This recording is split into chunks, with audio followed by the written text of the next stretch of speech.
Thank you, and welcome to all of you in many countries. Thank you for your interest in the very important matter that we're dealing with this morning. This is a hybrid meeting. Experts from virtually all regions in the world take part.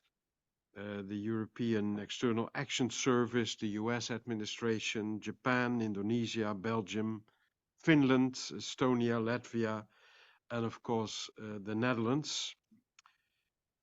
We started organizing rather late, so that's the more reason to welcome you in this call this morning, because we were awaiting eagerly responses by the Dutch government to pertinent parliamentary questions that were asked before summer on the security of certain scanning equipment and services at the Dutch and EU outer borders. We invited this morning also Justice and Security Minister Jezelgus Zegerius to respond and maybe also to present her position. She did as yet not find the time to respond, although we are aware, of course, also of special circumstances in the world at this point in time. Questions have been asked in Parliament across the majority of parties. Labour Party, D66, VVD, the Conservative Liberals, and the group Gundogan. And we are in touch with parliamentarians to ask follow-up questions after it turns out that the responses by the Dutch government are really avoiding to address the heart of the matter. And we have some ideas why that is the case, but we know that parliamentarians, and some of them will be referred to later on, are also aware that the answers provided are very unsatisfactory, to make an understatement. We're very pleased to have among us this morning the renowned authors and scientist Didi Tatlov of Newsweek and Lisa Tobin, formerly with the US National Security Council, to dive deep into both the origins and current phenomena of Chinese companies such as Nugtech and the Chinese goals and consequences for Western democracies when these goals would be obtained. Two brilliant tech experts, Cor Datema of Dynexion and Simon Varchikov, will detail how scanning materials can be used and will be used, as our Irish and US experts will probably state. Is it legal for EU member states to use EU funding under CCEI terms for procurement of Chinese equipment? And our Deputy Director Karen Mason will present the key parts of the legal opinion on this matter of the globally respected law firm Arnold and Porter.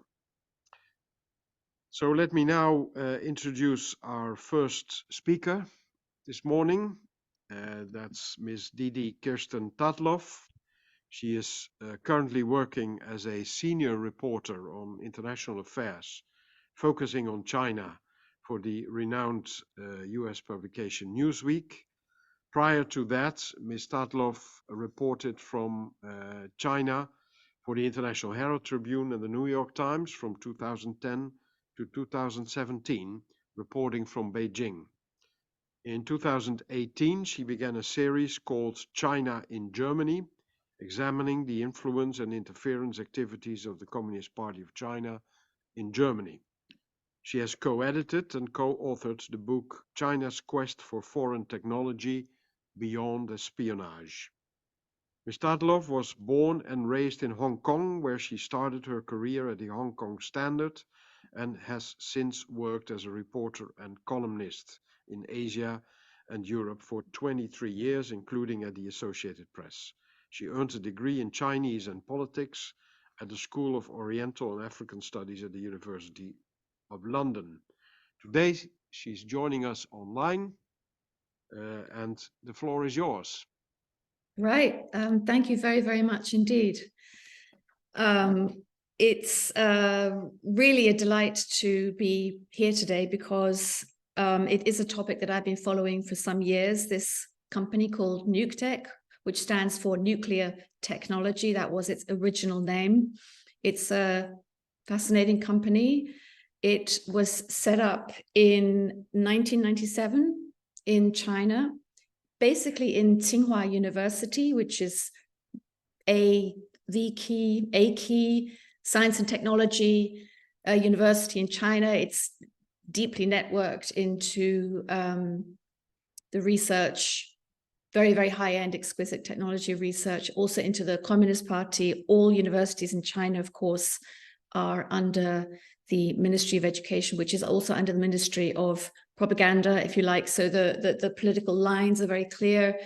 All Chinese universities are governed in reality by the Communist Party secretary. That's part of a parallel system to the government, which also has things like deans and, if you like, sort of non-party leaders in universities. However, the party is more important.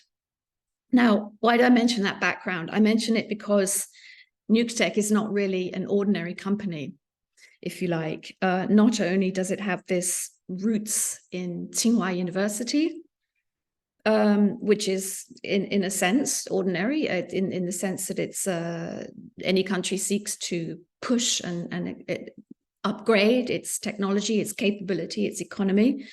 But it was also one of the powers behind it, and one of the first general managers of NUKTech was a very, very politically connected person called Hu Haifeng. He is the son of the former General Secretary of the Communist Party, Hu Jintao. And that political background and network, I think, also tells us that NUKTech, in many ways, is not an ordinary company. There's a lot of detail to give about NUKTech, and I'm sort of thinking about how to make this easily digestible for from the point of view of politics of China and what kind of a company this is and what its goals are. And I think I would start then with some brief comments about what it says about itself. Now, NUKTech essentially sells and operates cargo and people scanning systems, with security contracts being won in major events, including sporting events. Its coming out party was the Beijing Summer Olympics, where it supplied the security equipment. It then went on to do Wimbledon, the Summer Olympics in Rio in 2016, and the Military World Games held in 2019 in Wuhan in China. NUKTech was the security company for all of those events. The company itself says it contributes to China's national security, as well as to its national military strategy of border construction. NUKTech also says of itself that it has an, quote, abundant product line in public security. Public security, of course, in China is a system that has, if you like, orders the population. It has been deeply implicated, in the CCP would say management, other people would say oppression of very large groups of people in China, most recently that we know of, the Uyghur people in Western China, and that camps system that was established there, a lot of that done by public security and the technologies that go along with that. Now, interestingly, of course, NUKTech, though it was founded in 1997 at Tsinghua, there have been persistent economic problems with the company, with its parent company, which is called Tsinghua Tongfang. So the university, and then Tongfang is the name, Tongfang, if you like, which still owns more than 70% of NUKTEC, and which is in turn owned by the asset management wing of China National Nuclear Corporation, which is a nuclear and defense conglomerate, and is also one of the central state-owned companies of China. It's one of the SASAC companies, which indicates the central state-owned company system. It is therefore what I would call a jewel in the crown of the Politburo, because the problems of a company that is one of the SASAC company, the centrally state-owned state companies, are the problems of the Politburo. It's a very political situation. The NUKTEC itself, however, according to its company records, does make money, unlike many other parts of its owners' company. And in fact, the recent 2022 company report of Tsinghua Tongfang, which, as I said, owns over 70% of NUKTEC, are pretty bad. They're pretty bad. There are enormous losses going on. And this, of course, raises very important questions of who and how is this company surviving? What interests are at work in order to push its survival?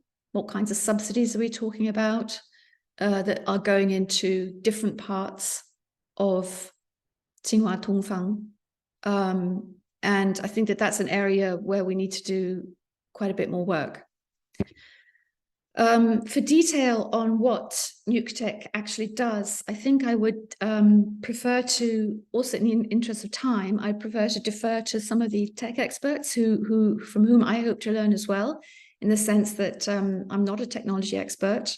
I am, however, about the connections between the politics and the geopolitics and the Communist Party itself, and the connections into Europe of how these things hang together.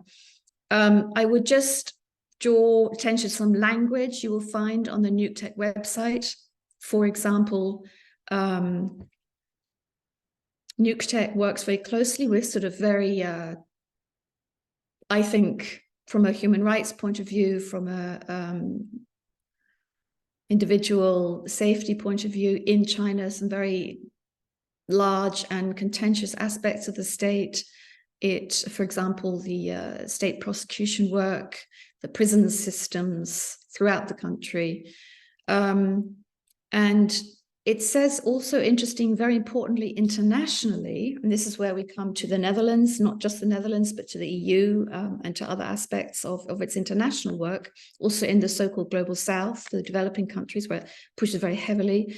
It says that it provides, quote, big data of BRI, so that's a Belt and Road Initiative, the big data of BRI regions based on the information collected by smart logistics equipment. Okay, now that's what NUKTEC says about itself. So we're talking about China's global geopolitical, geoeconomic push, the so-called Belt and Road, and NUKTEC says that it is doing the big data and doing the smart logistics equipment. Other parts of Tsinghua Tongfang also do enormous data work, lots of things there. And it also says that it is, quote, continuously forging a great security production chain. This is NUKTEC, together with its holding company, its owners, 70% plus, Tsinghua Tongfang. There are lots of other quotes I could pull out here. I think that one aspect, which is the border and customs aspect, that is very important to know, is that in April 2023, so just this year, NUKTEC's general manager, a Chinese language report about the company quoted NUKTEC's general manager, Comrade Chen Ziqiang, who is also the party secretary of NUKTEC's Communist Party committee, said that, quote, foreign aid projects have a profound impact on NUKTEC's development of international markets. The company will continue to conscientiously implement the spirit of General Secretary Xi Jinping's important exposition on promoting the construction of a community with a shared future for mankind. This is, of course, Xi Jinping's vision of an alternative world order, which he has himself said he is building together with Russia. And in response to Comrade Chen Zhiqiang of NUKTEC's comments about NUKTEC's role internationally in the Global South, in Southeastern Europe, for example, in Serbia very strongly, and in other countries there in providing customs screening, people screening, all kinds of security systems equipment, often free, on an understanding that somehow the country will pay back, and if they can't pay back after 20 years, they'll just cancel the amount outstanding. I'm working very closely with governments in sensitive parts of the world, is the fact that a different Communist Party member at Tsinghua University said that he understands the deeply felt responsibility of this state-owned technology enterprise. Now, so there we go. We have people in China who are at Tsinghua, who are Communist Party members, who are on Communist Party committees, saying very clearly that NUKTEC is a state-owned technology enterprise, despite, of course, this presentation of itself in Europe, in other parts of the world, as a, at least or at best, semi-state-owned company, or even a private company, as some people choose to describe it. I'll just move on briefly to something that I think is also very interesting, which is NUKTEC's website itself, which is currently showing that, claiming that, quote, and I quote, under any standard of assessment, NUKTEC operates in Europe as a truly European company. Now, this was possible, of course, because when the EU tried to bring NUKTEC, tried to bring anti-dumping measures against NUKTEC over a decade ago, I think that went through the WTO at the time. NUKTEC responded by setting up a company in Poland, a manufacturing base in Poland. The headquarters of NUKTEC, the business headquarters of NUKTEC, are still in the Netherlands. However, the manufacturing, the factory is in Poland. I suppose it was cheaper at the time. So that's NUKTEC's European presence. It then goes on to say, rather interestingly, I think, it is therefore unfortunate to see our business performance being tarnished by unfounded allegations built on political prejudice. The Chinese government does not control NUKTEC's corporate management, nor its business decisions anywhere in the world, the NUKTEC website says. Anti-Chinese sentiments only play into the hands of our competitors who distort market competition to the detriment of European consumers and taxpayers. Our business mentality is focused on providing our customers with top-notch security equipment. NUKTEC wants to be judged on merit, not nationality. Now, I think when you know the reality of what NUKTEC is, who owns it, who runs it, what it does, and the reality of the political system in China, you will see that these two positions are, I would go so far as to say that they are diametrically opposite. It's simply not the case that NUKTEC is, a simple company which is not, as its website claims, somehow under the control of the Chinese government. And that's clear why that is the case, because all power and all political power in China does belong to the Communist Party, and NUKTEC must listen to what it wants. I think that its international development work, as it says, is another sign of how it is far more than just a simple company operating in Europe and sort of doing the best. And I think it's also interesting, and I will stress here that I think that these accusations of somehow, there's sort of borderline accusations of racism in here that distress me quite a lot, because I think that's a pretty underhand argument. We are really talking here about the political nature of the People's Republic of China and how a company which is at the cutting edge of China's push for science and technology and to, manage, control, and change the world order, as it says itself, the enormous importance of a company like that within that structure. So just moving swiftly on, I don't want to take up too much time. I have got 4 slides here, which you've perhaps been staring at for a while. I apologize if that's the case. You're probably wondering what these are. In 2017, NUCTEC set up a Communist Party committee. Now that's, again, very significant in many ways because, for one thing, Communist Party members are subject to party discipline. They need to do what they're told. If they don't, they get into serious trouble. This is very important. The fact that they set up a committee, a party committee in 2017. Can I have the next slide, please? Immediately after setting up the party committee, the first working meeting takes place. Chen Ziqiang, who is the general manager of the company, the president, if you like, was elected party secretary. That fits. Power is very concentrated. They got to work.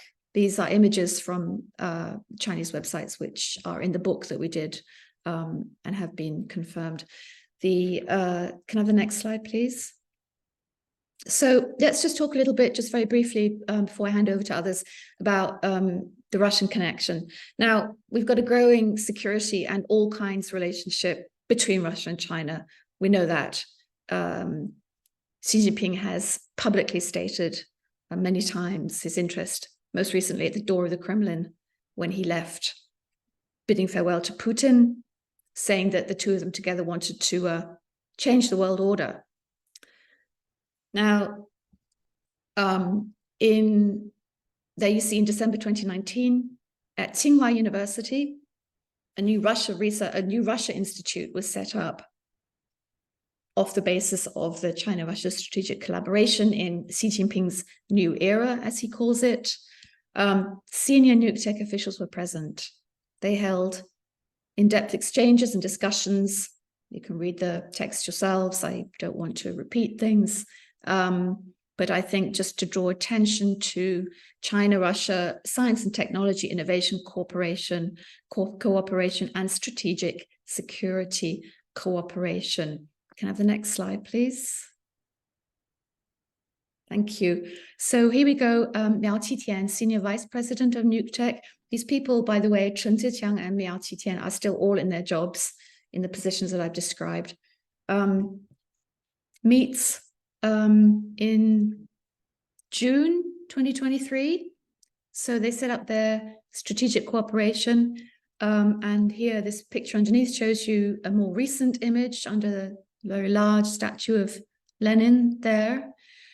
And the message in the text above, which is from 2019, from the meeting in Beijing, is that after the foundation ceremony of the new Russia Institute at Tsinghua, the vice president of NUCTEC meets with the deputy rector of St. Petersburg State University to announce cooperation in the fields of high energy X-ray imaging technology and security and anti-terrorism equipment. So there we go. I think that that's a, sort of a roundup of the security nature and priorities, the political background and the intentions of NUCTEC company. And with that, I'll happy to answer any questions whatsoever that I have omitted to address, to provide any answers to, and I'll hand over to others. Thank you very much. Well, thank you very much, Didi, for more than setting the stage for this discussion this morning, and hopefully also after this morning, because if eyes were still closed, they should now have been opened by many of the things that you've been saying. We will have the opportunity for questions and answers a bit later in the program. I would first like to refer to questions that have been brought forward by... Mr. Chairman, ladies and gentlemen. Yeah, are we okay? Yes, all right. Questions that have been brought forward by members of the Dutch Parliament. One of these members is Ms. Queenie Rajkowski. She's the spokesperson for the Conservative Liberal Party VVD on cybersecurity, digitalization and the intelligence services. She is in the final stages of her pregnancy right now and needs all the physical and mental rest she can get, while still adhering to urgent and pressing obligations that come with being a member of parliament. So that's why she couldn't join us today, but she has expressed that she welcomes today's event and that she will continue to raise awareness in parliament with regards to this topic, also based on today's discussion. So we will inform her about the outcome of this meeting, and there will no doubt be the requisite follow-up to that. Another member of the Dutch Parliament who posed questions relating to the use of NUCTEC equipment in the Netherlands is Ms. Nilufer Gundogan. She has been focusing on defense issues amongst other things. Currently she's traveling, but she was found keen to provide her views through a recorded message. Let's have a look. Mr. Chairman, ladies and gentlemen, 138 out of 150 members of Dutch Parliament were required to bring the Dutch government belatedly to respond to pertinent questions on Dutch and European security. They came from PvdA, D66, VVD, and myself. They regard the continued Dutch appetite to procure Chinese NUCTEC scanning equipment and services that are active at the Dutch and European Union outer borders. First of all, why was there such a lack of willingness to respond? And secondly, when I look at these overdue answers, what are they hiding? Why can't Finance State Secretary Aukje de Vries not admit what security experts have known for quite some time?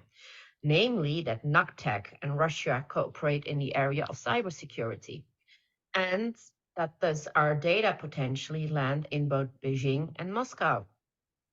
Why are vague and quite misleading answers given regarding the safety of NUCTEC equipment? Does the State Secretary really believe TNO indication that NUCTEC scanners may leak, but this will not damage national security? And if leakage occurs, why is there no concern that this will only damage the privacy of our citizens?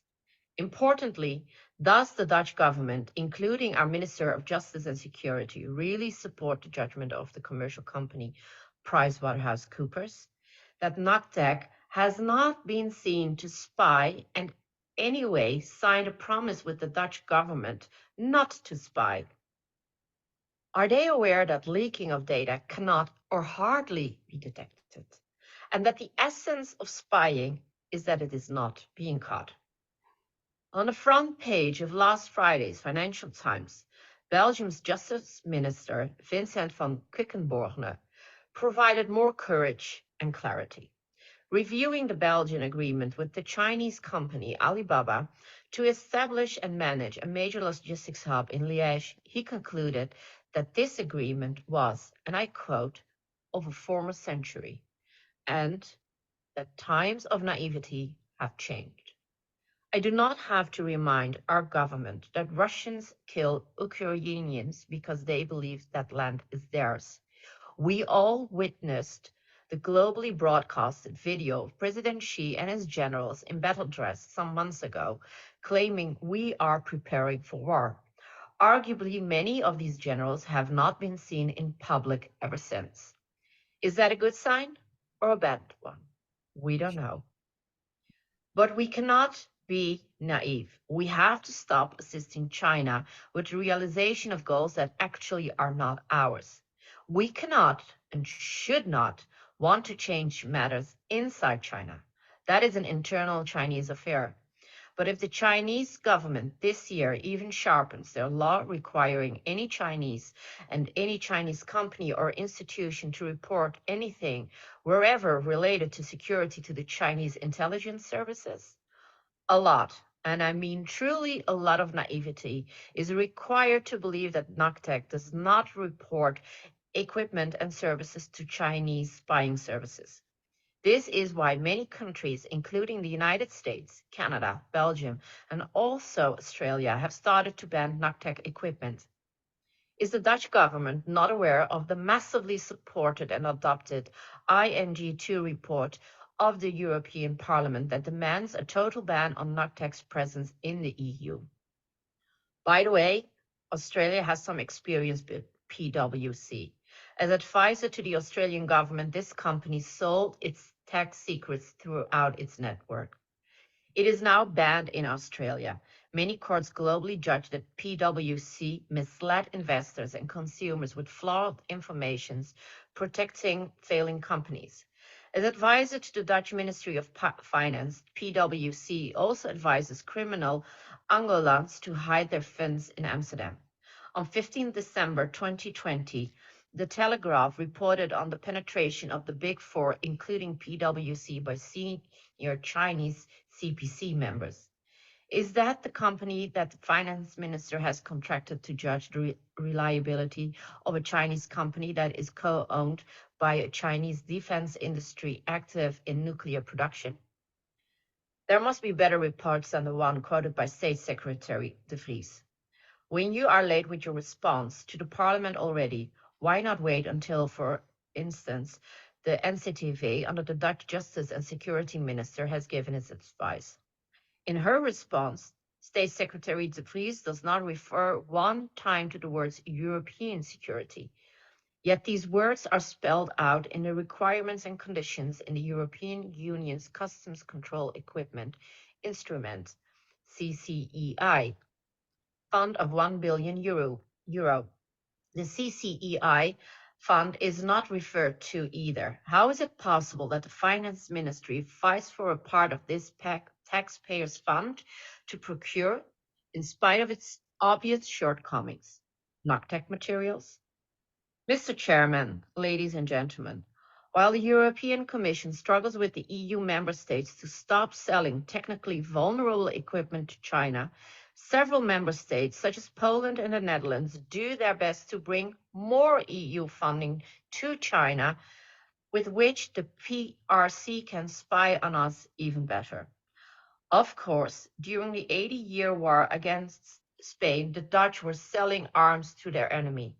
But we then also hired Swiss to do the fighting for us. Today, we seem to sacrifice both national and European security and our citizens' privacy to China on the altar of up to 40% price reduction. Do we not see that this is the brilliant way the Chinese government not only disallows us to produce our own critically important equipment, but even robs us of a transparent and open debate about it? Let me go even further detail of CCEI.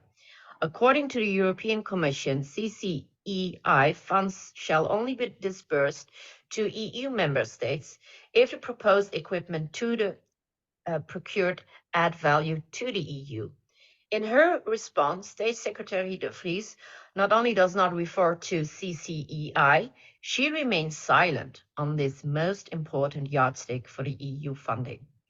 The consequence of policies such as of the Dutch government is that, at this moment, no EU alternative for NUCTEC seems available. This is how, smartly, China tries to bring the Dutch and EU authorities in a rather defenseless position. Mr. Chairman, ladies and gentlemen, this has to stop, and it must stop now. Dutch, Italian, French companies claim they are ahead of NUCTEC's X-ray technologies that apparently not only capture 30% of what needs halting, they are ready to scale up and jump to economies of scale. But this requires funding. And yes, the 1 billion CCEI fund would greatly help. I call on the Dutch government to make that position its own. Now, as this may be the last moment that we can equip the future EU Customs Authority with scanning equipment that is produced not only inside the EU, but by companies that are actually considered entirely reliable. I apologize for not taking part in today's debate as I am traveling, but my colleagues and me will use this debate to prepare our own open, transparent, and effective debate in Parliament as soon as possible.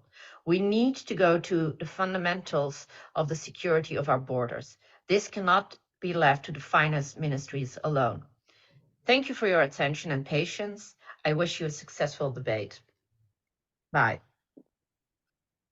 Well, as it is a video record, it's difficult to say thank you very much, but we are grateful to Ms. Gundogan for this elaborate statement that is in fact will also be the basis for no doubt follow-up questions in Parliament. We have been in touch with Ms. Atje Kuiken, the parliamentary leader of the Labour Party in Parliament, who is intending also to ask follow-up questions to the government.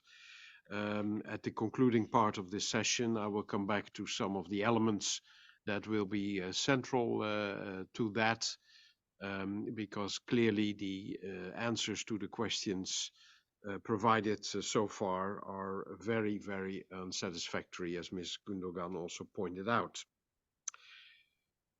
Let me now then go to the next speaker and introduce Ms. Lisa Tobin.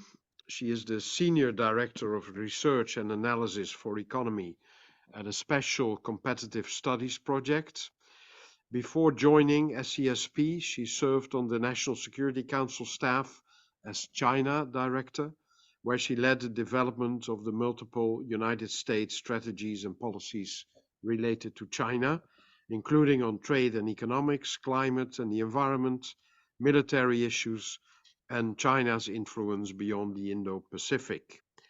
Before serving at the National Security Council, Ms. Tobin worked for more than a decade in various capacities as a China specialist for the US government, including as a senior advisor at the US Indo-Pacific Command and an economic analyst at the CIA, and in various roles in the private sector and academia. She recently co-authored the article, "The Missing Piece in America's Strategy for Techno-Economic Rivalry with China," which you received with the invitation for today's event. Ms. Tobin, the floor is yours. Thank you so much for having me today. Is the audio okay? Can you hear me? Yes, it is. Yes, excellent. Good morning, everyone. Thank you so much for the opportunity to speak with you today about this important topic. Thank you for the introduction. As the speaker mentioned, I work at the Special Competitive Studies Project. SCSP is a bipartisan nonprofit initiative focused on technology located near Washington, D.C. And our mission is to strengthen the competitiveness of the United States and other democracies at a time when emerging technologies are rapidly changing the world around us.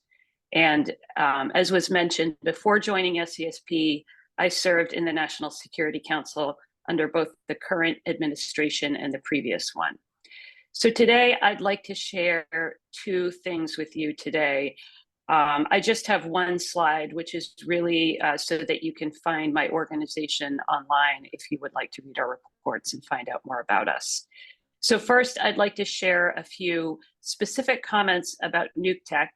And then second, I'll speak more broadly on my perspective about the broader challenge that NUCTEC represents to democracies and how we can meet this challenge together with a three-part agenda.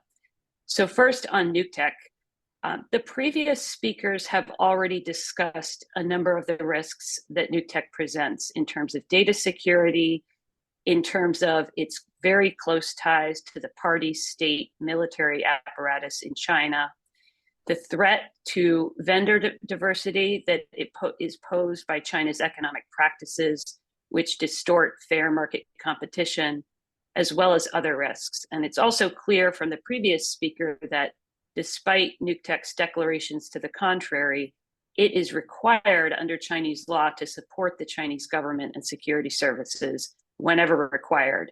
including by providing data or other support to the Chinese authorities. So if they're in a position of having to choose between following European law or Chinese law, it's clear that they really only have one choice, and that is to follow Chinese law. I want to just add one additional issue from the US perspective that, as far as I can tell, hasn't gotten as much attention in the European discussion. In 2014, so 9 years ago now, the US Transportation Security Administration, or TSA, restricted the use of nuctech equipment in US airports because they posed a security risk. So today, as a result, we're safer in the United States. However, we're still concerned about the presence of nuctech equipment at border locations outside the US, particularly in those of our NATO allies. The US National Nuclear Safety Administration, which is part of our Department of Energy, it has the mission of working with other countries to combat nuclear and radioactive material smuggling across borders. When I was in the White House, nuctech equipment overseas underwent tests by NNSA at various border sites. The results were revealing. Nuctech equipment performed worse than the Western alternatives. The implications are clear. Nuctech poses a multifaceted threat to our security and our resilience.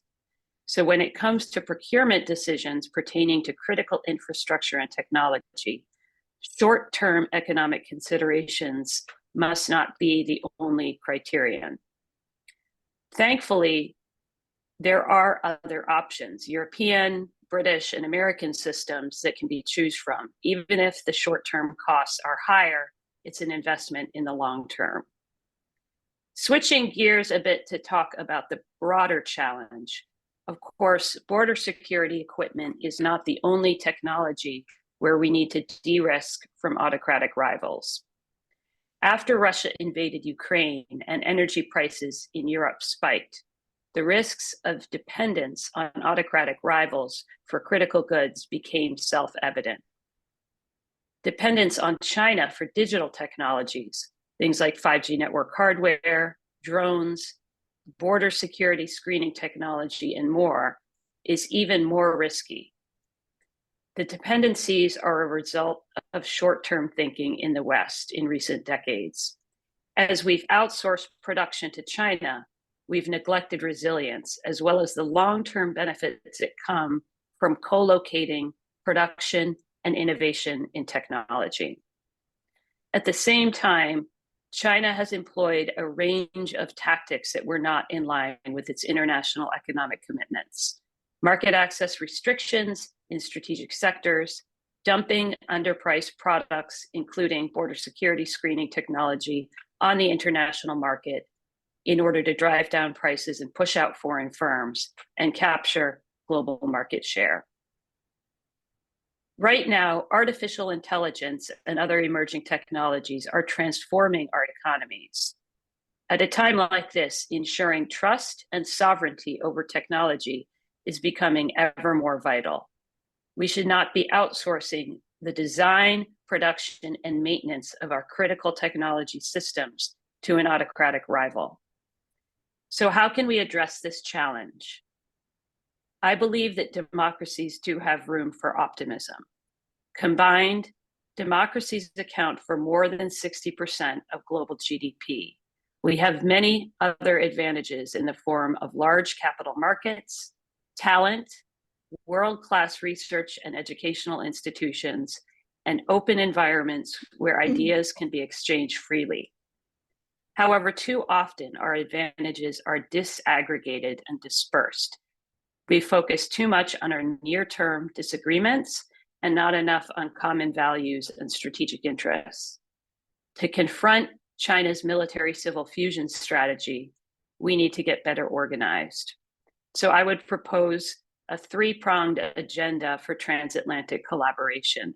And they each start with P, and they're up there on the slide just to help me remember them. Protect, promote, and pooling. I'll speak very briefly about each. First, protect. This is about working together to protect our technology advantages in critical infrastructure and prevent them from being exploited from autocratic rivals. I think today's conversation and exchanging information is one example.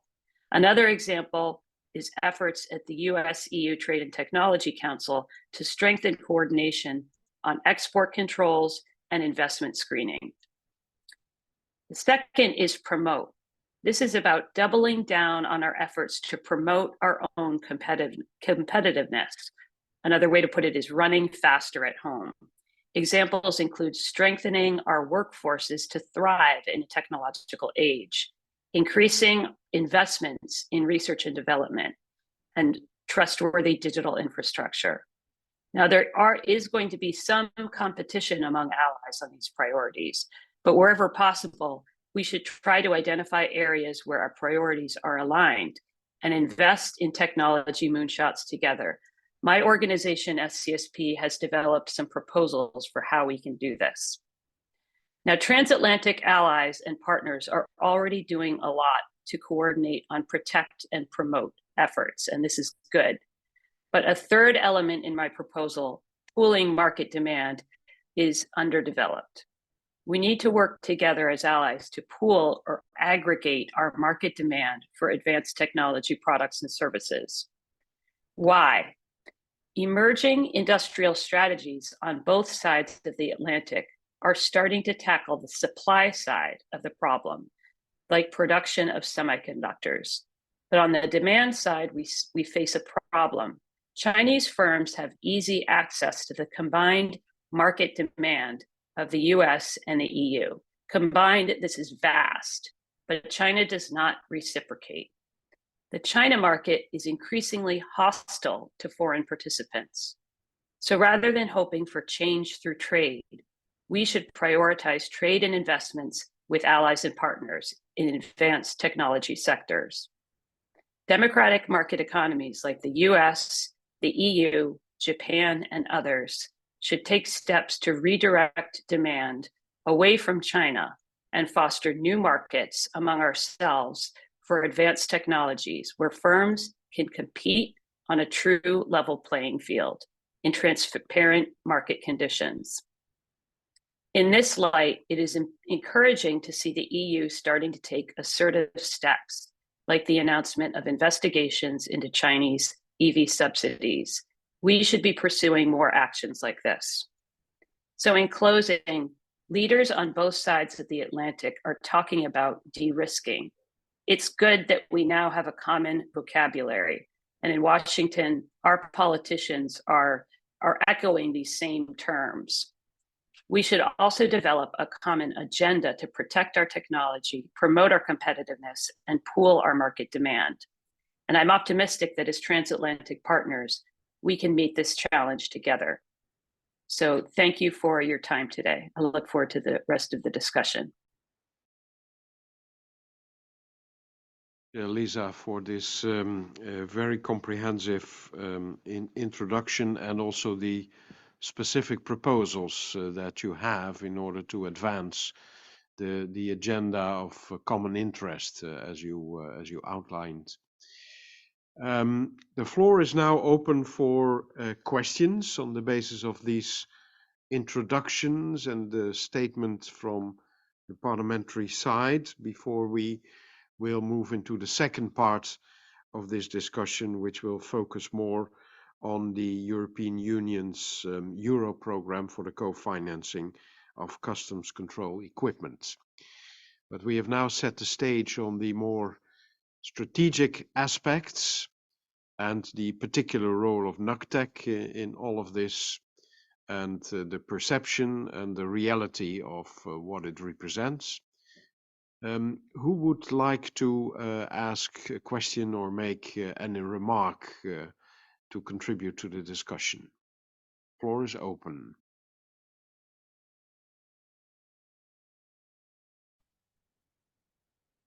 I see Mr. Umit Kurt. Hi, Go ahead. Hi everyone. My name is Umit Kurt from NATO Veterans Initiative Research Institute. Thank you very much for this event, first of all, and for the for my questions. It's about the banning strategy, let's say, because regardless of whether the de-risking is a sound strategy for the European Union interest in its relationship with China, at that moment, we see that the banning strategy worked for the US, but for the European side, is banning an action in line with the de-risking strategy? What do you think about that? It's a really sound action. Banning the China from the market is in line with the de-risking strategy. Thank you. Lisa, would you perhaps respond to this? Sure. Yes, great question. I think the fact that Europe has its own suppliers, there's European, British, and American suppliers of this border screening technology. So if we in the West continue to buy this, these companies will be able to survive and thrive and will be able to have safe, secure Western options. But if the vast market of Europe all goes to NUCTEC, the European options will not be able to survive. So yes, I think it's in line with the de-risking approach. Thank you. Other questions?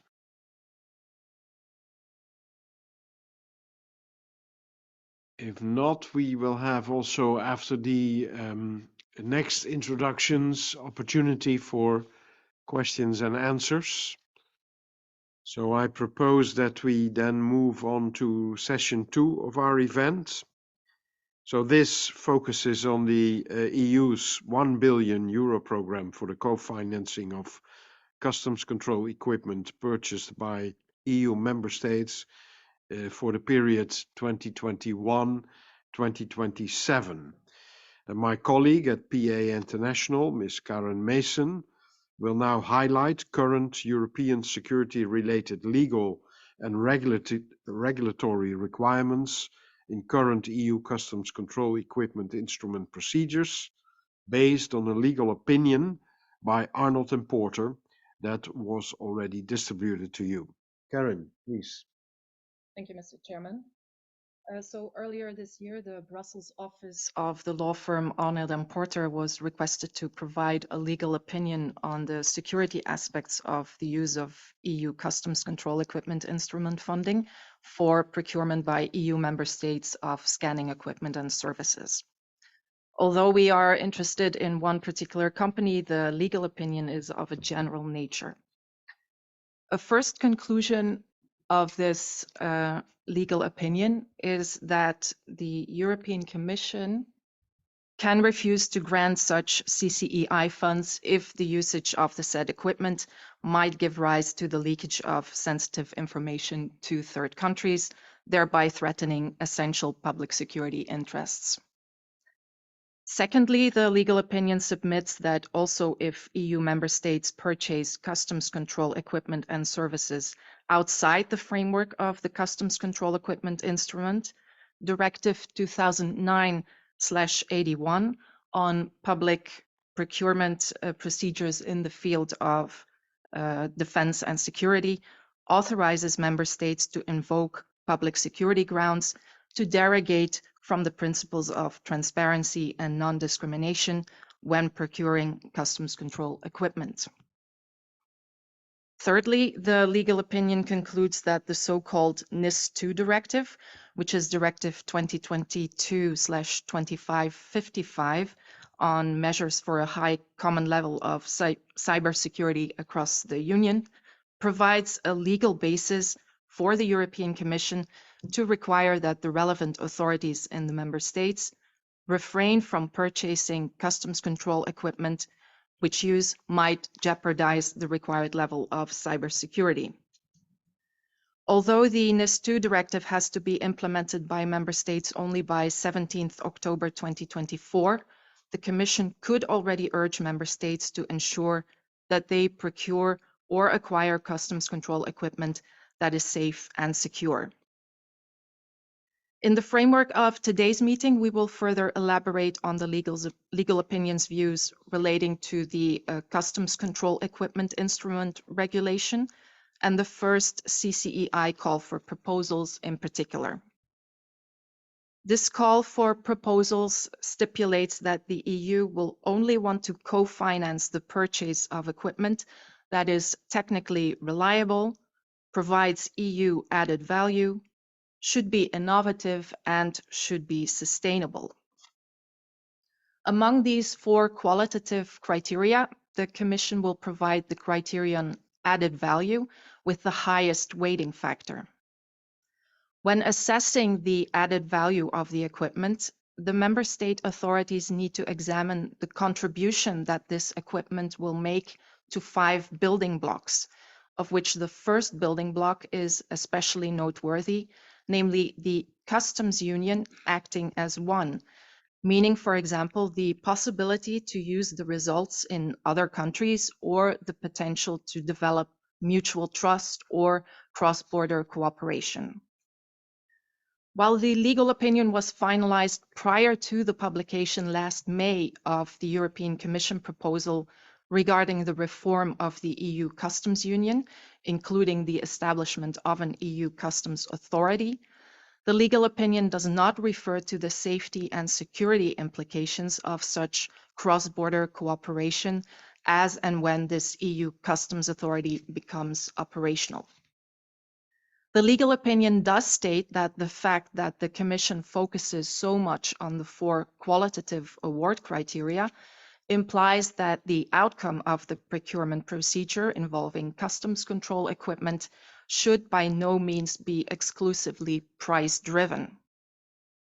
As you know, in her letter of 14th March 2023 to over 50 members of the European Parliament, European Commission President Ursula von der Leyen further sharpened this part of the Commission's policy on procurement by EU member states. She wrote, and I quote, "Security requirements need to be properly reflected in the procurement selection and award criteria, and those considerations should prevail over other criteria such as price," unquote.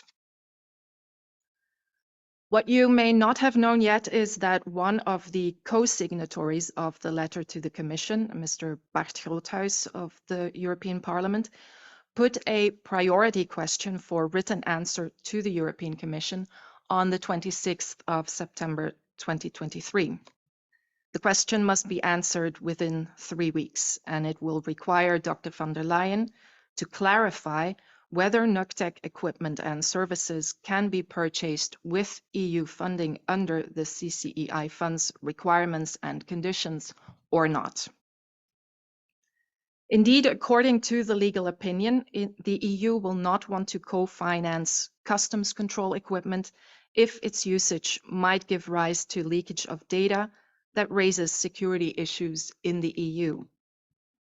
In particular, the purchase of such equipment should not be eligible for EU funding if the collection of personal or otherwise sensitive information, including classified information, might transfer or leak to a third country, and even more so if legislation in that third country would compel the supplier of the equipment to share that information with the authorities in that country.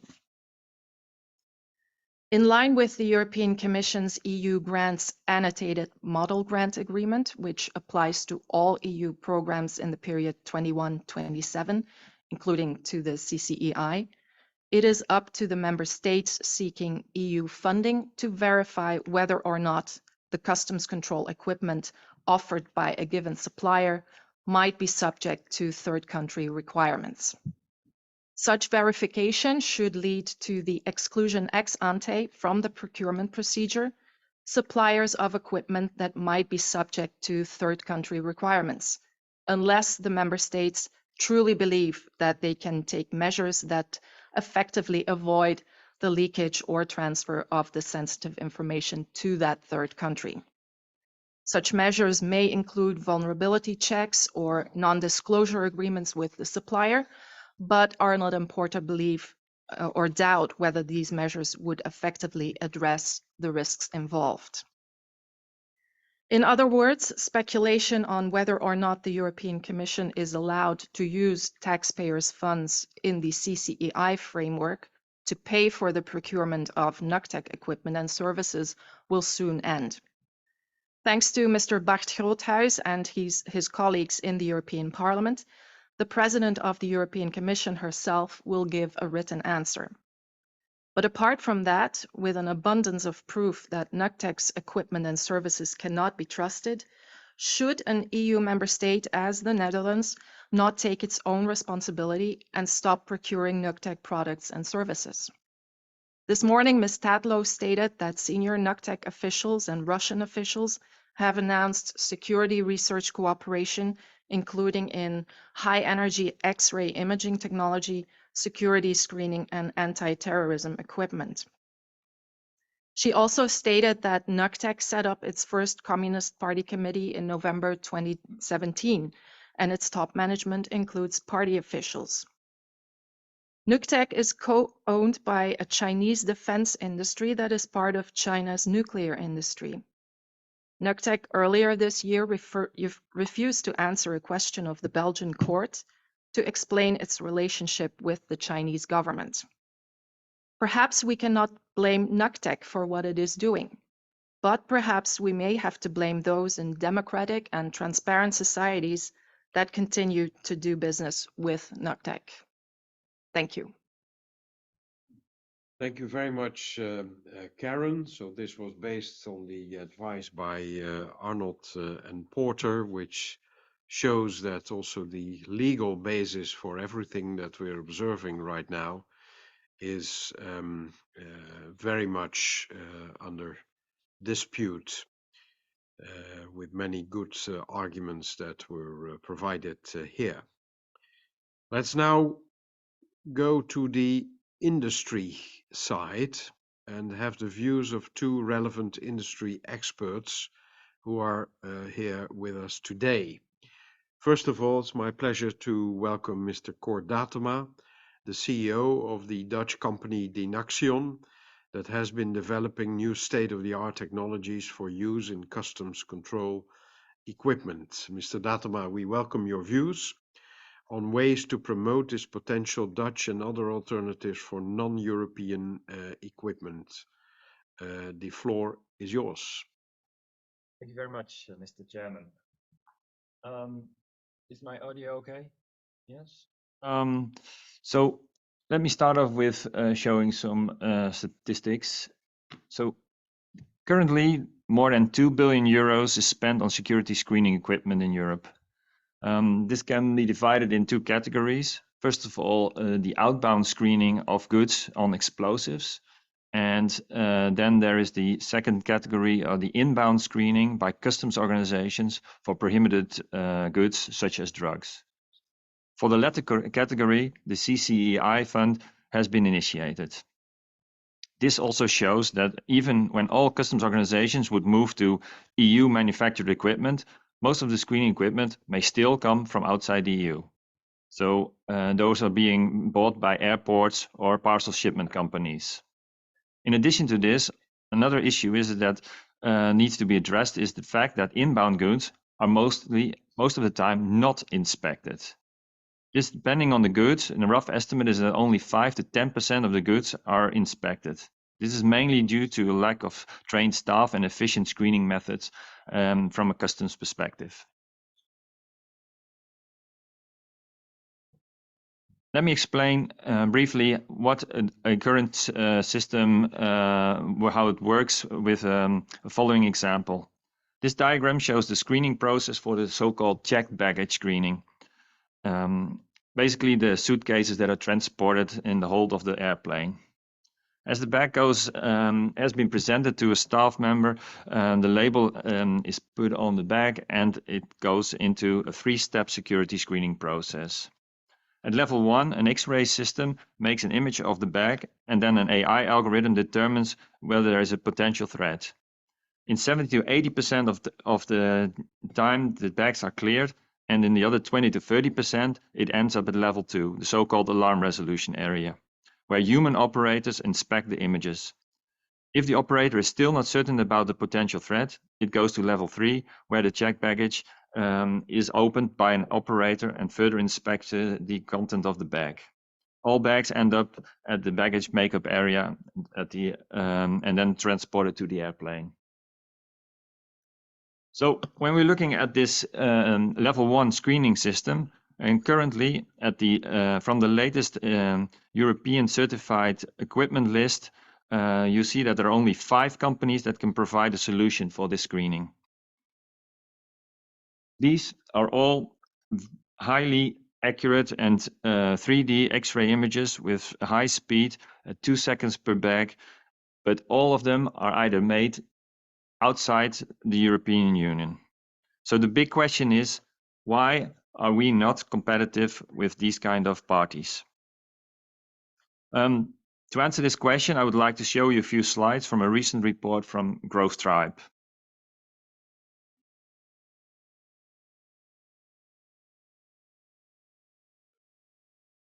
So in 2000, Europe had 41 of the biggest 100 companies. Now it has 15. More than 60% decline into just 2 decades. And if we're looking at this graph, you can also see that the European market capitalization has been declined over this period. And we seem to miss out on all kinds of tech innovations. And if we then look further and look at how the GDP has developed, you see, and also the market capitalization over this period, this is really quite an alarming situation if we're looking at our competitiveness versus Asia and the US. So here, when we're looking at the market value, this picture doesn't look much better. We're trying to put in more effort in creating these larger companies, but still the impact is minimal. And then we're looking at how much do we invest in these kind of companies, and that's also quite an alarming picture. Here in Europe, we are lacking hugely with other countries like the US, UK, and Sweden, where the investments have been rather increased to make groundbreaking startups. Also, on the area of R&D investment, we lack patents, R&D budgets. It's really we're lacking in almost all areas of the critical technologies for the future.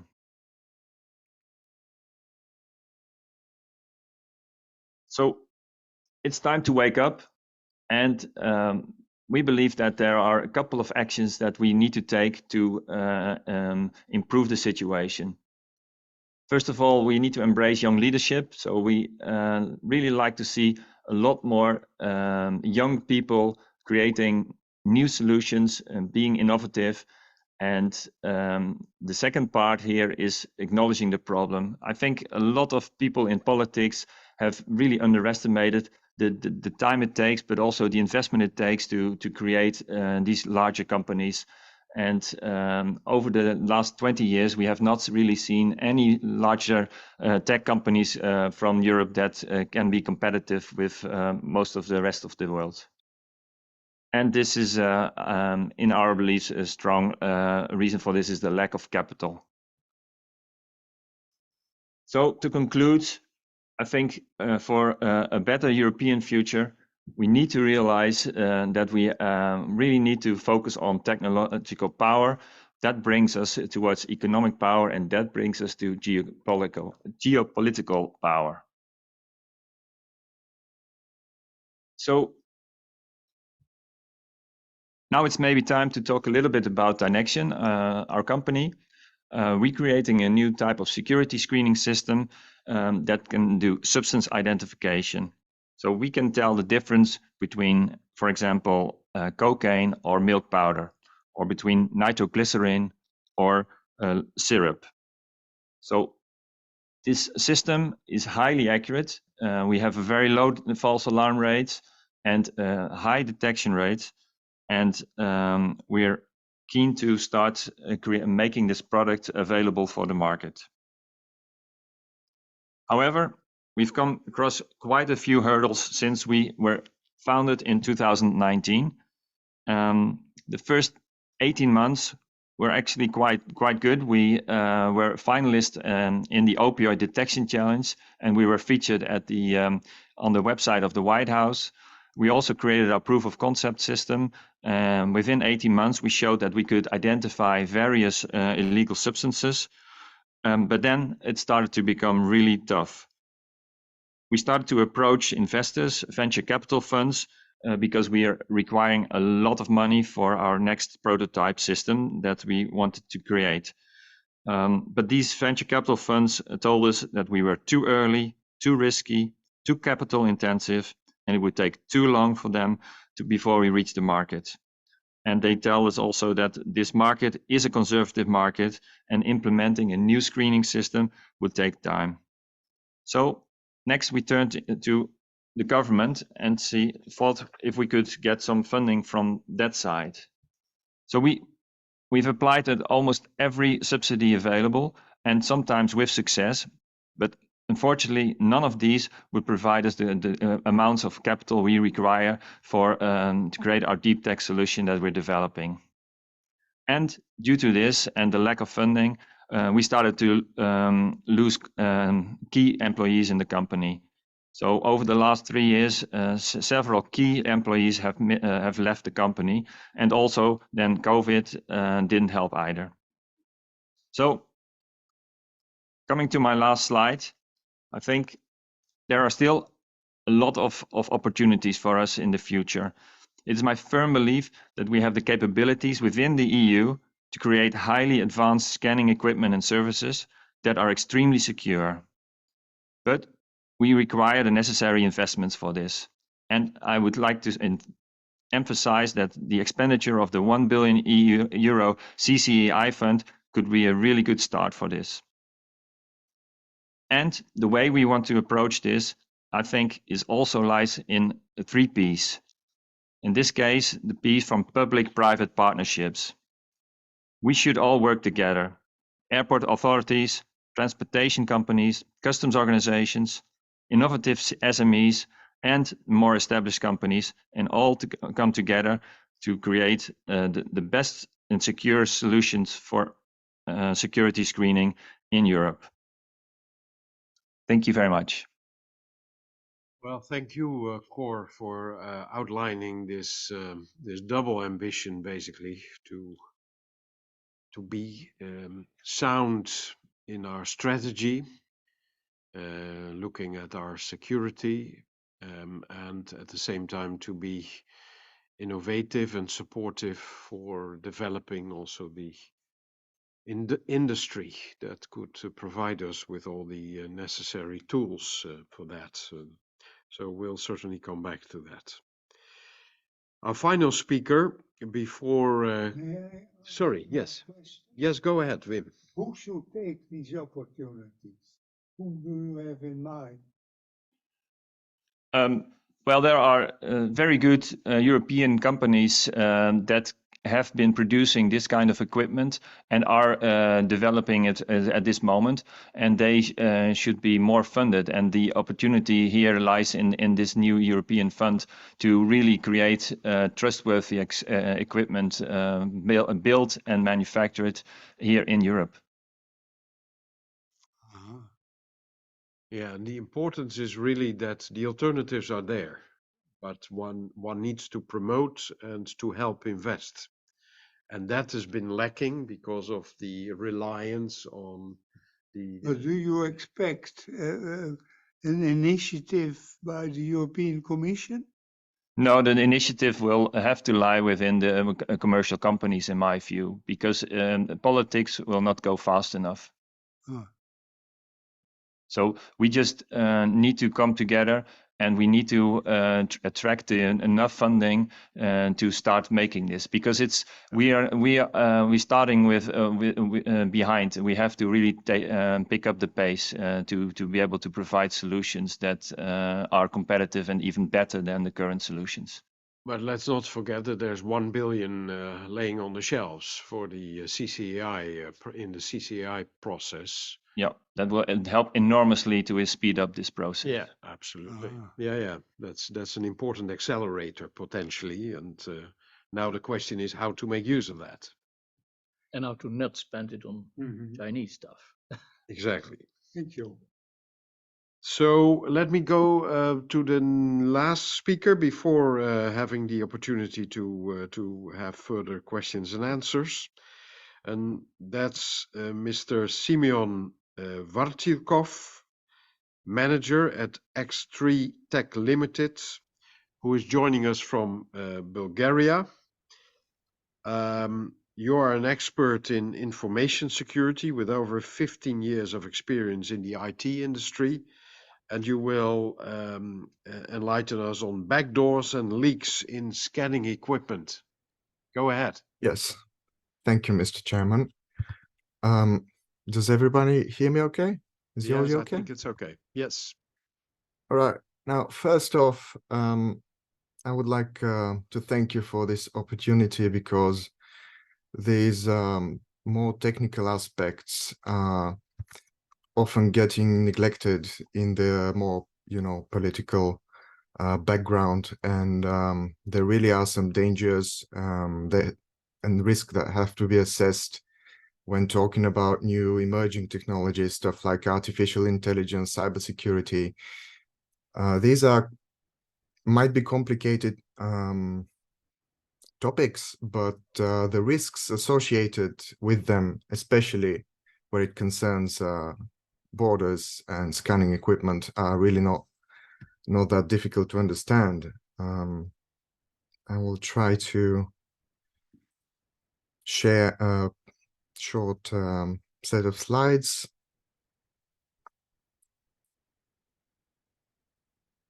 That will hopefully help me. Can you see the... Yes, we can. Okay. So first off, what is a data leak? In the context of information security and cybersecurity, we are frequently talking about attacks, cyber attacks, but a leak is not necessarily a result of the attack. It is, a leak comes from the inside, meaning a system, an information system, or someone working with the information system is responsible for the leak.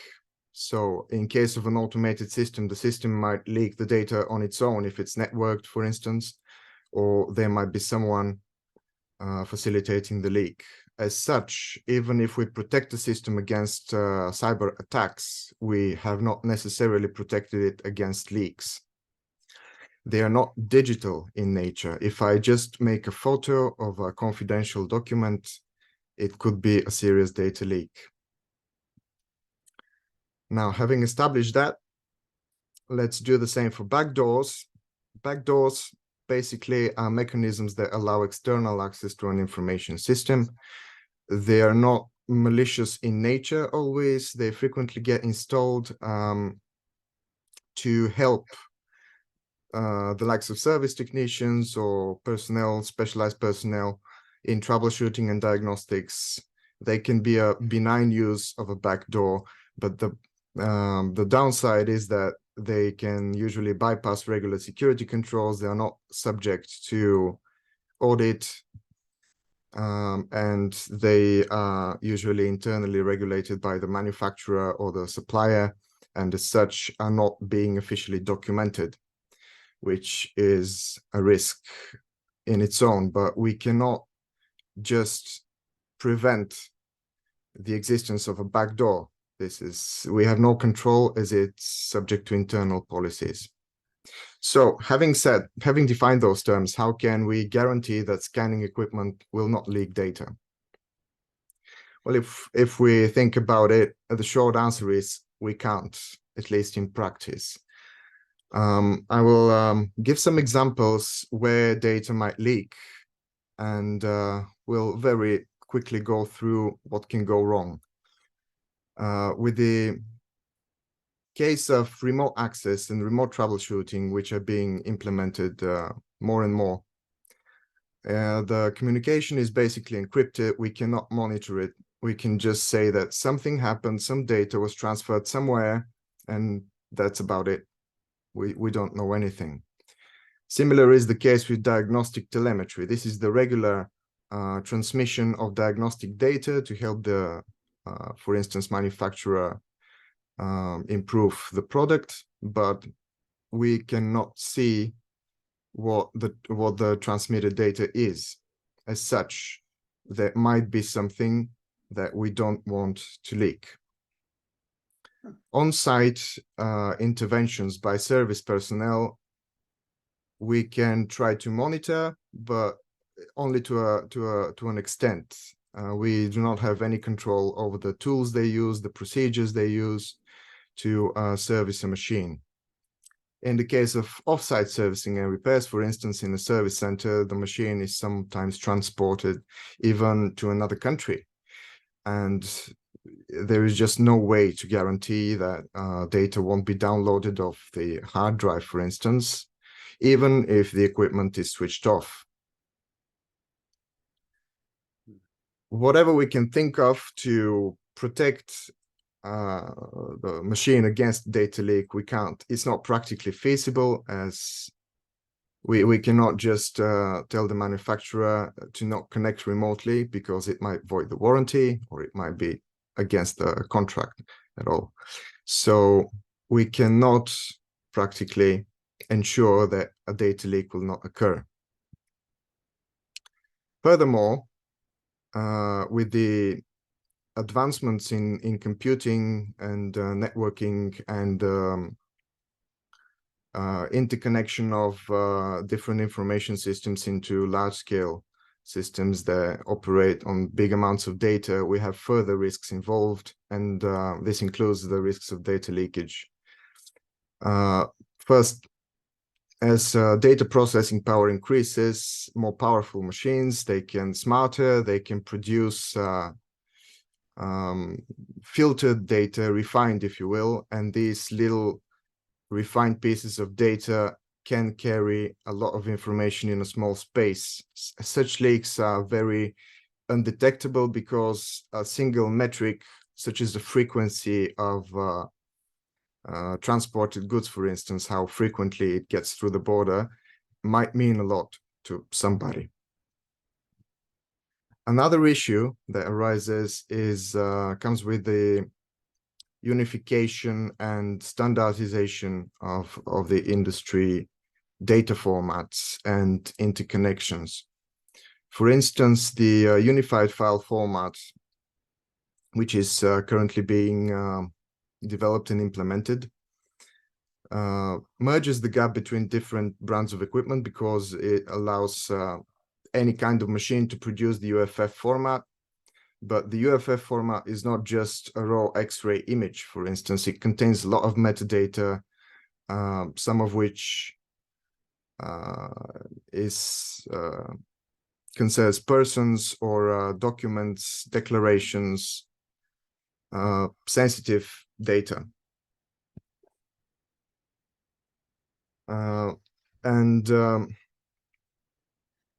This is not going away anytime soon. This metadata can be mined, they can be leaked as well, and they might pose a great danger, especially in large-scale information systems of interconnected machines.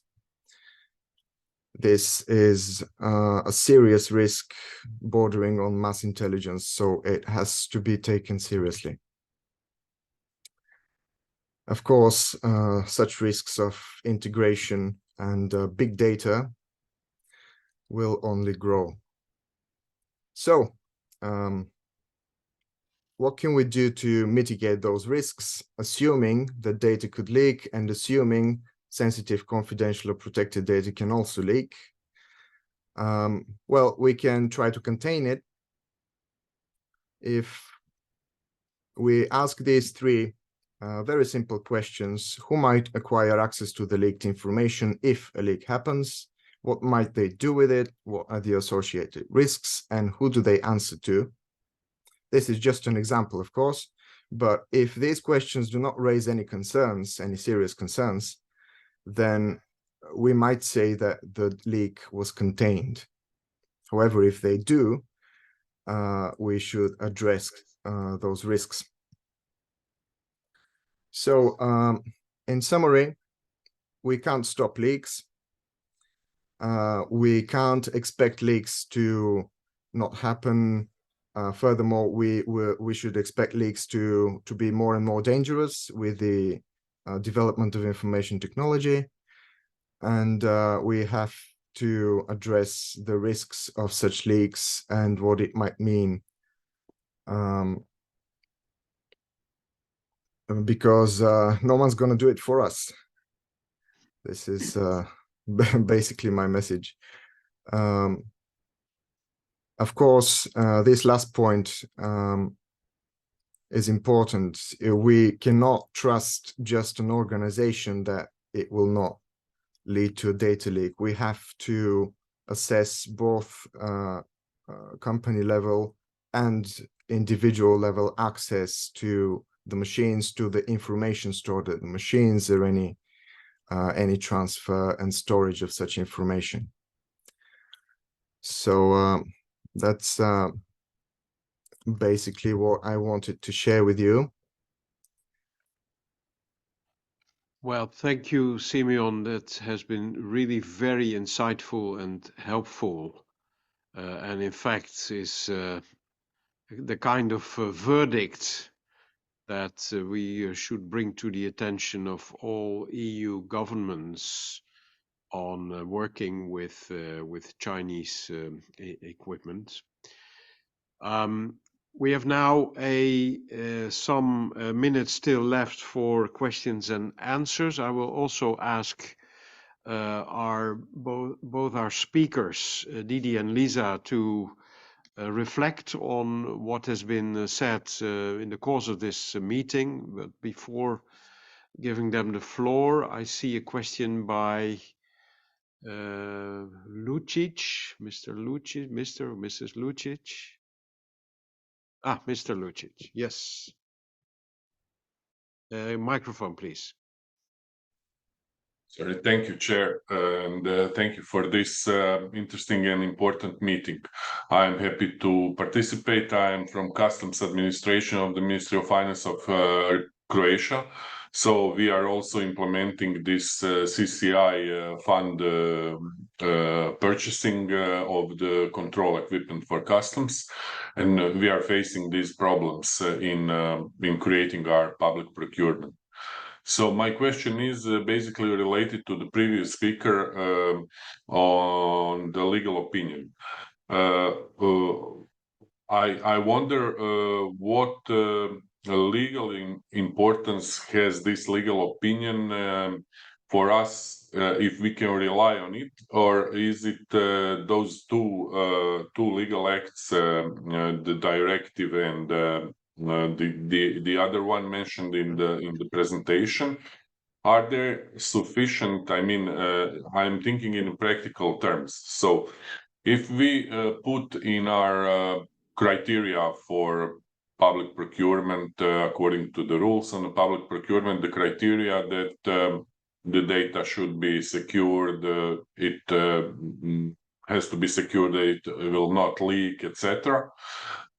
Possible or probable Chinese or Chinese-owned company, they will sign anything. I mean, this is you know, they can put their you know, declaration that they will abide to it, but still this is not sufficient guarantee.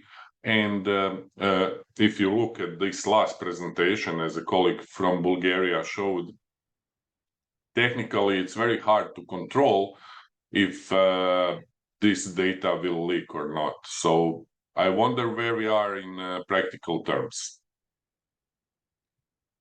I pass the floor to Rio Praning, the Secretary General of PA International, please. Thank you. Very good question. As you know, the European Parliament has been asking questions to the European Commission with regards to the disbursement of CCI funds to EU member states. The letter that the Parliament received from the Commission was rather blunt and taking the position that risk had to be avoided way above financial considerations. The text of the Arnold and Porter legal opinion was produced by people who have worked in and with the Commission before at top level. So they know precisely how the system in the European Commission, in this case, of course, DG TAXUD, works. So at the one hand, it is, of course, for each EU member state to decide what kind of material is being procured. At the other side, it is the Commission that has to decide whether the requirements based on regulations, directives, and of course, NIS and the particular strong requirements repeated several times under CCEI, whether these are fully fulfilled. And as the two presentations have just made very clear, technically, it is simply impossible to provide the guarantees that the Commission will require. And from a political, geopolitical point of view, the very strong remarks by Ms. Tetlow and then followed up by Ms. Tobin suggest that whatever will leak, no doubt, will be used in accordance with the goals of another country. Now, I understand that the position of those involved with security in the EU is that since backdoors cannot be prevented, the only thing you can require is that all backdoors end up inside the EU under the fullest control of EU member states and therefore also of the European Commission. What normally I understand the Commission would do is to provide a legal opinion such as that of Arnold Porter to legal service. The legal service of the European Commission will then have to advise the President of the European Commission, and I think that process is underway. It is clear that ministries of finance in all EU member states have as the major task to not spend too much money. It is, of course, ideal if somebody offers something. I think a former cabinet member in the Netherlands will know that, to not spend too much or as little as possible. So by consequence, it was very attractive, as Minister von Quickenborne said, to do deals in an age where this was not seen as a potential threat or as a direct threat. And that age is unfortunately behind us. So I think the Commission and the US have made very clear that there should be no decoupling. And I have my own personal history in China. It's a fantastic country. I have deep admiration for Chinese culture, many friends. But there is at this moment a difference in opinion of how the world should look like and how it should be run.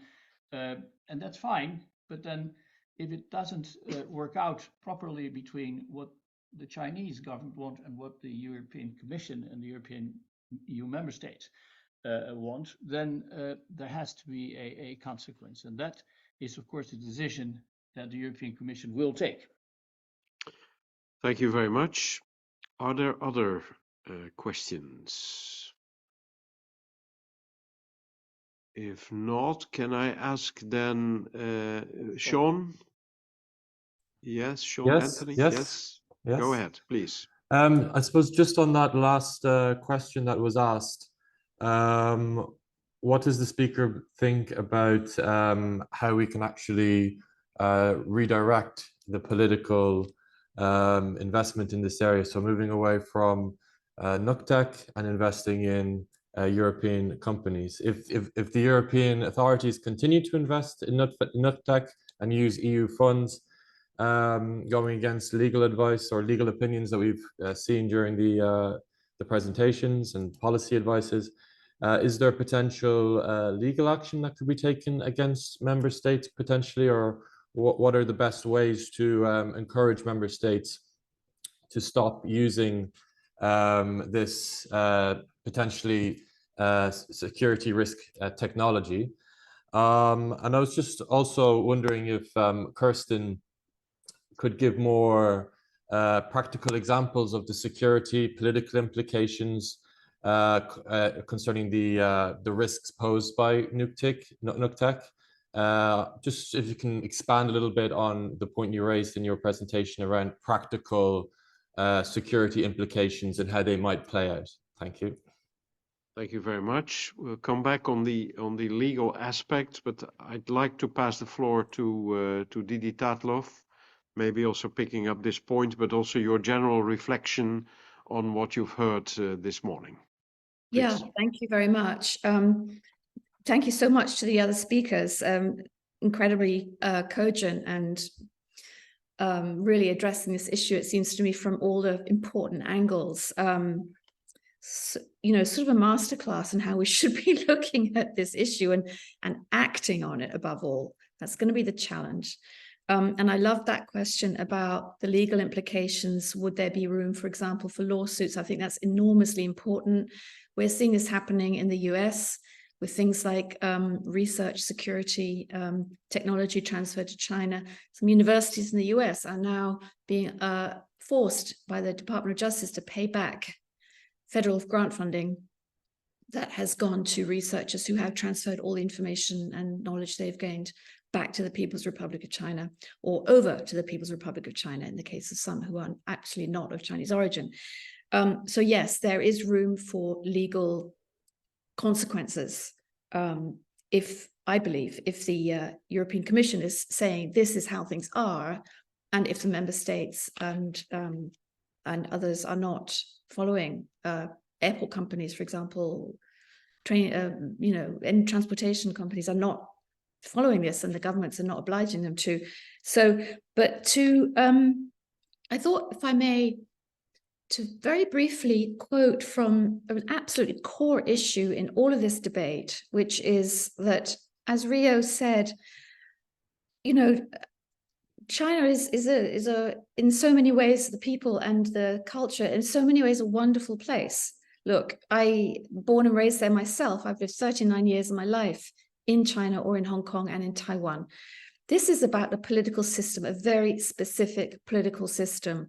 And what that political system has produced is, in 2017, a national intelligence law, which I will quote from, which says that all organizations and citizens of the People's Republic of China shall, according to this law, provide support and assistance to and cooperate with state intelligence work and keep secret the state intelligence work that they know. Now, what do they mean by organizations? They mean companies, they mean anything, they mean university and individuals. So basically, everyone and everything.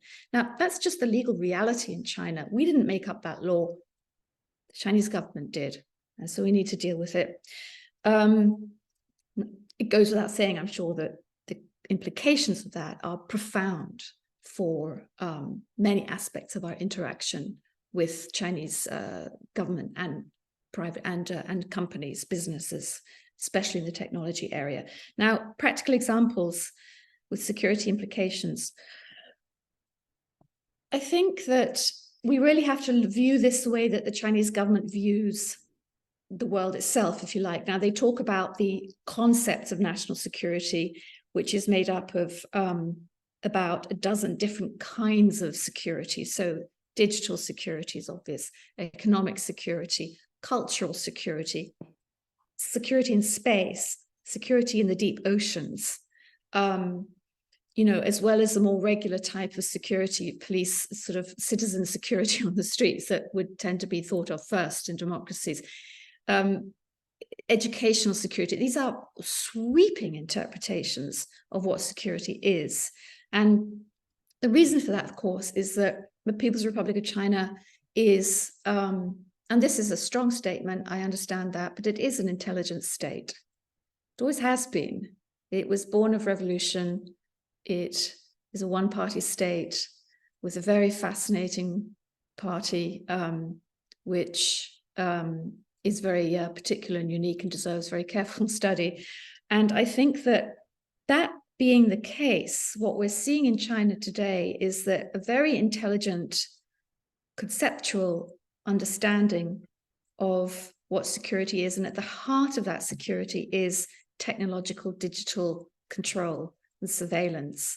So much, for example, of AI development research in China today is about surveillance technologies, and they are virtually unopposed. You can, people say, well, what about America? America does this, America does that. Yes, the United States does a lot of things, not all of the things that, people necessarily like. However, I would point here to the fact that, for example, when Google said it was going to cooperate with the US government, with the DoD on Project Maven, there was a huge outcry in the US. Many employees refused, they went public, there was a big debate, Google stopped. Now, that's simply a capacity for political action, for citizenship, for stewardship of your society that is not available in the People's Republic of China. So that wasn't a very practical example, but it is a conceptual example, and that's how the PRC is seeing and operating all its different, capabilities in this area. I mean, data information, data collection, the storing of terabytes of data in China about foreigners around the world, that's happening. All the bits that could, via data leakage or other ways, feed into the systems that are being built up about people's health, the detail of people's health, of where they live, what they do, how they think, what car they drive. I mean, this stuff is happening in China. And, I think that anything as sensitive as even where people are going, crossing borders, is inevitably part of that, because the companies involved themselves say that they engage in what they call 大数据库. So it's very large, if you like, data storage mechanisms. They're building up enormous data storage mechanisms. And, just on a very practical level, there's the issue of transnational repression, whereby people overseas are now being targeted by the party state. China has called, for example, for the delivery to the People's Republic of China of 8 Hong Kongers who disagree with the political system currently being imposed on Hong Kong against an international treaty. There are wanted notices up in Hong Kong airport when you leave the city now for these 8 people who are all overseas. Transnational repression is happening in many countries now. There's been quite a lot about that in the US. It's also happening in Europe. And the targets are not always people from the People's Republic of China. They may also be other people who are challenging and contradicting China's concept of national security. And that was made completely clear in the Hong Kong National Security Act, or State Security Act, passed in 2020 by Beijing on Hong Kong, where Article 38 explicitly says anyone outside of the borders of Hong Kong or the PRC is also breaking the State Security Act and can be punished for it. So you could be anywhere in the world. You could be in Holland, you could be in Belize, and you can be, by Chinese law, you can be done for it. So there's lots of detail. I'll stop. I apologize if I spoke too long. Happy to speak at another time on more of the practical stuff. Thanks. Well, thank you so much. We're running a bit out of time, but it's certainly extremely valuable what you're saying, and I also would like to seek the reflections and the views by Lisa Tobin after having heard the discussion this morning. Floor is yours. Thank you so much. I do appreciate being brought into this discussion. I realize that these decisions that are being made are European decisions, and they need to be made by Europeans. So I appreciate the opportunity that you are interested in listening to an American perspective, and I hope it can be helpful. Just a few comments to try to sum up what we've heard. We've really had a rich discussion on the technical aspects, the political aspects, economic and security aspects of this. And I think the conclusion is that digital technologies and artificial intelligence are developing very rapidly, and they're being integrated into our critical infrastructure, including border security, scanning technology, and other parts. Everything is becoming digitally connected, and the technology is changing rapidly.